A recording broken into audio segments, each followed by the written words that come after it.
Soc la Patrícia McGill Ferrari, i vaig néixer fa la tira d'anys en un país petit que es diu Uruguai. Però ara visc en un corral, d'un castell, d'un poble diminut com una puça. Un poble que es diu Florejacs, a la Segarra. I vaig amunt i avall explicant històries. Soc narradora oral. Pertanyo a una associació que es diu La Faula, Associació Catalana de Professionals de la Narració Oral.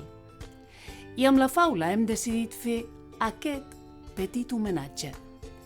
El meu granet de sorra va dedicat a la Fina Rifà. La Fina Rifà, il·lustradora nascuda a Palma l'any 1939. Què dir de la Fina Rifà?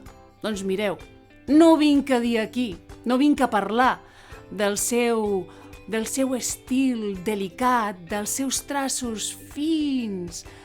No vinc a parlar dels seus personatges amables, amb les galtes vermelles.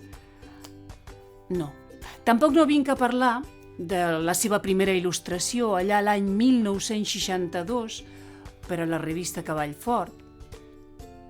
Vinc a parlar més aviat de com forma part de la meva vida. I clar, no forma part de la meva infantesa perquè jo, doncs, era a l'Uruguai, a Xile, a Suècia, però sí forma part de la infantesa de la meva filla Bàrbara. Quan la Bàrbara era petita, nosaltres ens posàvem al llit o a taula o en una catifa a l'hivern allà assegudes amb els seus llibres.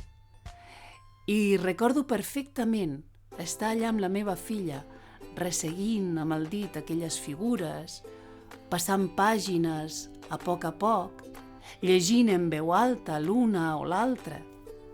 I recordo alguns dels seus llibres, Tula la tortuga o El núvol gris, gras i gros.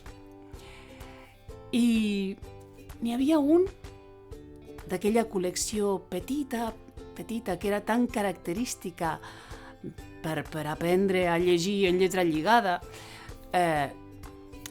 com era? Els anys de l'àvia. Sí, aquell li encantava a la Bàrbara.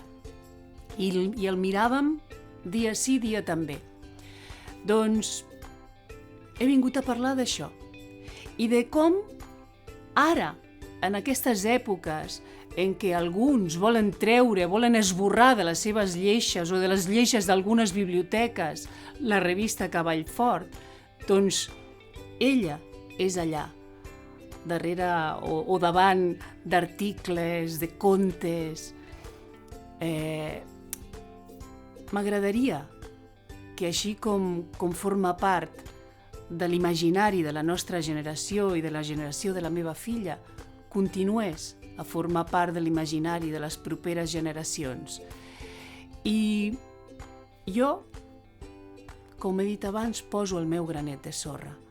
Jo, ara que sóc àvia, continuo a compartir amb els meus nets els seus llibres, així, resseguint a poc, com ella alguna vegada li he sentit a dir, a poc, pàgina a pàgina, detall a detall.